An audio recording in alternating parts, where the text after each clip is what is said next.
amici bellini, è un martedì quasi pazzesco, perché bene o male ce lo aspettavamo.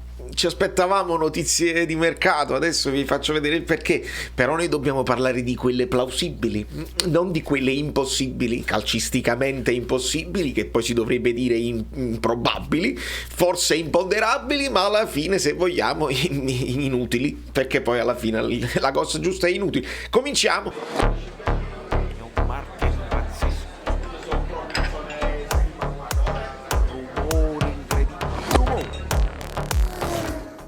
Allora, amici miei, benvenuti, bentornati, ben svegliati, ben pomeriggiati, perché immagino sia pomeriggio lì, oppure se lo vedete in ritardo, buonasera, buonanotte, dipende, ma è sempre un buon orario per lasciare un like a questi video. Metti a fuoco il like, perfetto. Si può, rimetti a fuoco un like ai questi video, che poi alla fine sono il martedì è sempre pazzesco, ma è sempre un giorno complicato, perché io ve l'avevo detto che insomma ve l'avevo già anticipato. Allora vi faccio vedere questo video subito. Vi anticipo due cose, quindi ragazzi siete 248, mettete fate screenshot, registra schermo. Vi do due anticipazioni: che in questa settimana escono nomi nuovi di mercato.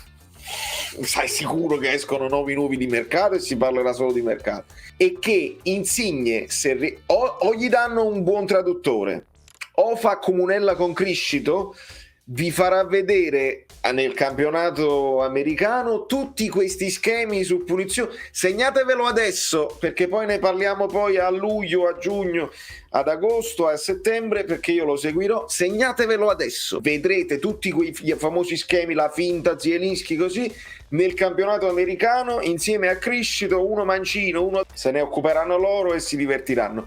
Ecco, e quindi in live, quando eravamo live, alla fine della live di domenica, già avevo subdorato, io subdoro, che in una giornata come questa, dove ci si avvicina alla partita della nazionale e quindi i club, di che si parla dei club?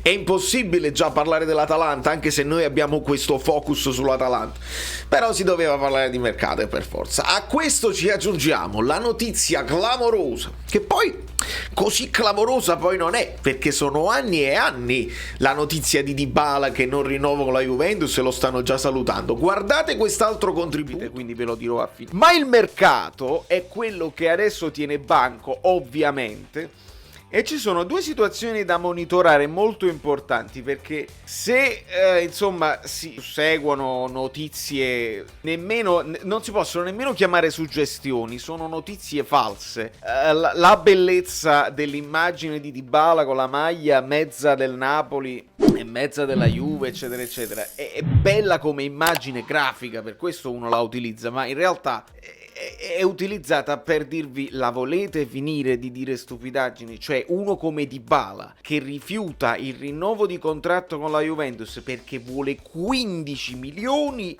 lo accosti al Napoli, ma cosa accosti? Costa troppo, costi, tu Dybala costi. Quindi cosa la accosti che è inverosimile, bella e buona, a gennaio prendiamo il giocatore, il secondo giocatore probabilmente più richiesto. Smettiamola di dire stupidaggini. Questo è come il video che facetti fare che Ronaldo al Napoli, perché pure uscì, se ve lo ricordate, Ronaldo con la maglietta del Napoli. La finiamo se la aspettiamo, perché sennò diciamo Messi e facciamo contenti a qualcuno. Invece no, non si fa, ma si devono affrontare le situazioni possibili e plausibili in un contesto dove, ragazzi, quasi rischia pure che si blocca tutto.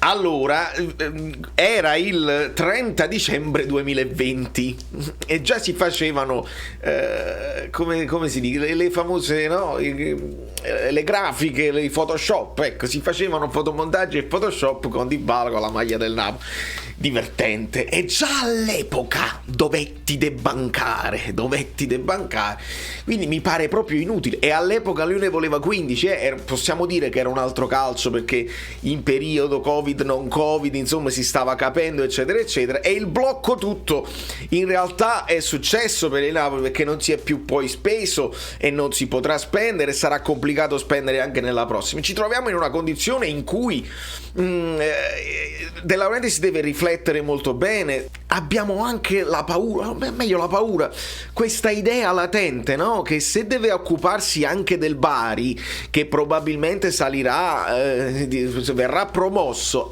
allora poi devi gestire queste risorse.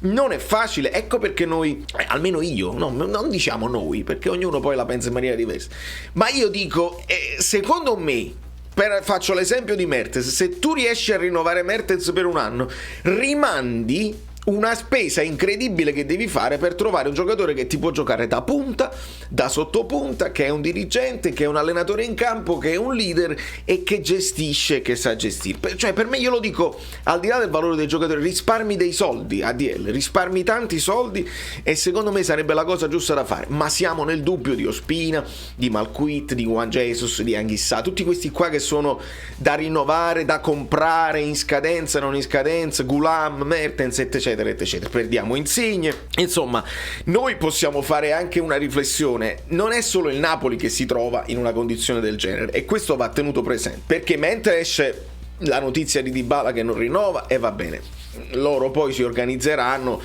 si parla di Zaniolo, si parla di Raspadori, insomma la Juventus comunque le mani in pasta le potrà mettere, perché lo abbiamo visto a gennaio che possono comprare Vlahovic e Zaccaria facendo una ricapitalizzazione. Noi non la possiamo fare questa ricapitalizzazione, perché il Napoli guadagna più della Filmauro, non la Juventus che guadagna più di Exxon. Cioè, capite che è proprio il contrario. Allora non è che la Filmauro può ricapitalizzare, la Filmauro deve prendere dal Napoli. Quindi se il Napoli non guadagna, come fa la Filmauro? Questo è poi il discorso che dovete capire bene. Quindi se noi sappiamo che c'è un tetto che probabilmente De Laurentiis vuole mettere di 3,5 massimo per i nuovi giocatori, magari un Koulibaly te lo porti a scadenza, arrivano tutti a scadenza, come è arrivato a scadenza anche anche il Milan ha di questi problemi, e stiamo parlando di Milan, di Juventus che non riesce a fare. Poi può essere pure che sono discorsi strategici della società e tu dici: io non ho intenzione, non punto su questo giocatore,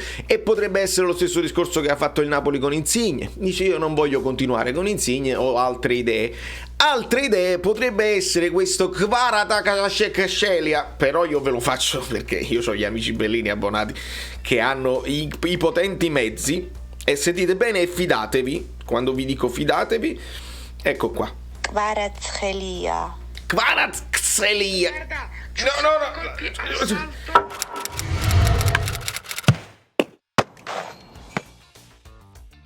No. No, questa era un'altra cosa. Kvaratskhelia, e ve lo faccio sentire di nuovo così voi lo imparate, e nel caso sapete già come pronunciarlo. Kvaratskhelia. È chiaro? È chiarissimo. Kvaratskhelia. E ho cominciato a guardarlo un pochino questo ragazzo, perché prima di tutto 21 anni. Ecco il profilo Napoli qual è. È un profilo che sta per esplodere. 21 anni. Fatti a febbraio 2021, quindi 2021 è del febbraio, nasce nel febbraio 2001, quindi ha fatto a febbraio 21 anni. È un'ala sinistra che gioca col destro, può giocare trequartista, può giocare anche a destra. Dagli highlights che ho visto, onestamente mi sembra un buon profilo. È un profilo che sta per esplodere, non lo sta seguendo solo il Napoli, questo c'è da dire, però ho sentito che addirittura se lo sono preportati a Castelvolturno per uno stage, per una cosa, insomma l'interesse è forte. Allora io mi concentrerei più su un giocatore come così, un georgiano che sta esplodendo così.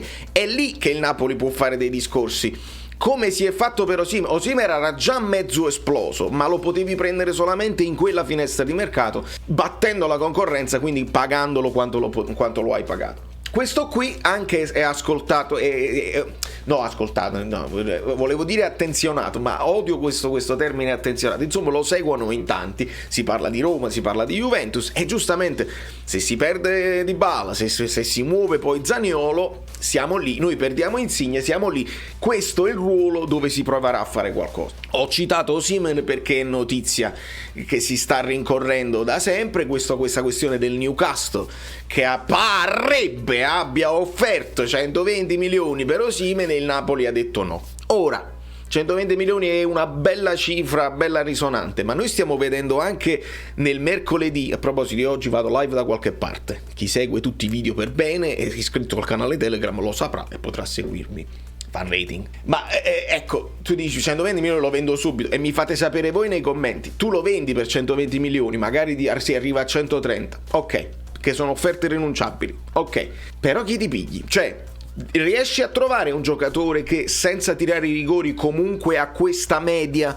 nel campionato italiano? Perché il campionato italiano è abbastanza mediocre, magari esistono dei giocatori che puoi pagare di meno e che hanno lo stesso rendimento di Osimhen, non lo so. Attualmente in Italia meglio di Osimhen c'è solo Scamacca e quindi io l'ho buttata lì. Se tu veramente hai intenzione di fare questa plusvalenza e poi parte di quello che guadagni lo reinvesti sul mercato per Scamacca e poi puoi puntellare, bisogna comprare Oliveira, ma intendo il terzino sinistro, bisogna comprare un nuovo terzino destro, bisogna comprare Anghissà, cioè, insomma abbiamo tante caselle da occupare e purtroppo questa è la situazione. Mi dite voi, sì, lo venderei per quella cifra perché secondo me più di tanto non può fare e mi compro questo qua per esempio, ma non ditemi mi compro Dybala perché lì non si può fare, ma dici ma quello è a zero, è senza cartellino. L'ingaggio di Dybala che chiede 8, che chiede 8,5 eccetera eccetera non è alla portata del Napoli. Aggiungiamoci che certi giocatori, anche se tu riesci a garantire un certo ingaggio che vogliono, preferiscono di solito andare in squadre che hanno possibilità di vincere o almeno partono come favorite per vincere il campionato. In Italia parte come favorita di solito la Juventus, ultimamente parte come favorita l'Inter, ecco perché si può parlare dell'Inter di Dybala che sono molto interessati da sempre, Marotta eccetera eccetera, e il Milan si sta comportando in un modo dove anche loro sono favoriti. Ma che sì, se ne va al Barcellona. Quindi capitemi bene che l'Italia è sempre meno attrattiva per certi giocatori e magari se non possono puntare a vincere preferiscono andare in Premier dove c'è un calcio incredibile, proprio una cultura del calcio diversa eccetera, c'è la Spagna. Insomma, questo è quanto. Se vogliamo poi recuperare una serie poi di notizie giusto per affrontarle un pochino tutte, multa per De Laurentiis Edo che pare abbia insultato l'arbitro e non poteva scendere in campo e questo lo segnaliamo. Lobotka intervista in nazionale, gli screener parliamo eccetera eccetera, lo scudetto, quelle tre, poi la Juventus, vabbè, roba proprio inutile, non c'è bisogno. Barbara D'Urso proprio inutile, non ne parliamo, e le cose. Bergomi ha detto sì, Dybala dovrebbe andare al Napoli. Bergomi, ti sei preso un titolo ma non serve a niente questa notizia. Quello di Osimhen ne abbiamo parlato. Su Di Lorenzo, il suo procuratore che prima dice torna sicuro con la Roma, torna sicuro, ne salta solo 2, torna sicuro con la Roma, in realtà lui dice torna con la Fiorentina ma si è imbrogliato, dice non si ricordava il calendario, dice, prima la Roma, però poi dopo, il giorno dopo deve ritrattare, diceva forse un mesetto se lo deve fare e quindi con la Roma niente, e quindi attenzione anche a questo, e basta, penso che non si debba parlare più di niente perché poi parleremo dell'Atalanta, ma in questo momento vedi il portiere, il fatto di Ospina Meretta ancora non si sa, De Laurentiis, la cosa del Bari, Bellinazzo eccetera eccetera, insomma poco altro da dire. Signori miei, noi pensiamo al campo, pensiamo veramente al campo, il mercato poi verrà e speriamo che verrà, ma parlare adesso di nomi, secondo me anche questo Kvaratskhelia, che è pure interessante, lascia il tempo che trova. Le notizie noi le sappiamo quando sono addirittura d'arrivo e poi si chiudono in breve tempo. Quelle là che escono troppo prima di solito non succede niente. Da New York, Valerio Fluido è tutto, mi raccomando fate le cose belline, iscrivetevi al canale, lasciate dei like finali e seguitemi dove mi volete seguire. Nel frattempo io faccio il che fare, va bene così. Ciao, sono Saveria Solida. Se arriviamo a 15.000 iscritti su YouTube è una cosa di cortesia, ma secondo me dovreste seguirlo anche su Instagram, @ValerioFluido. Fa tutte queste cose credi. Sei iscritto pure a TikTok. Niente più, dai, basta, sei cringe. Quante cose.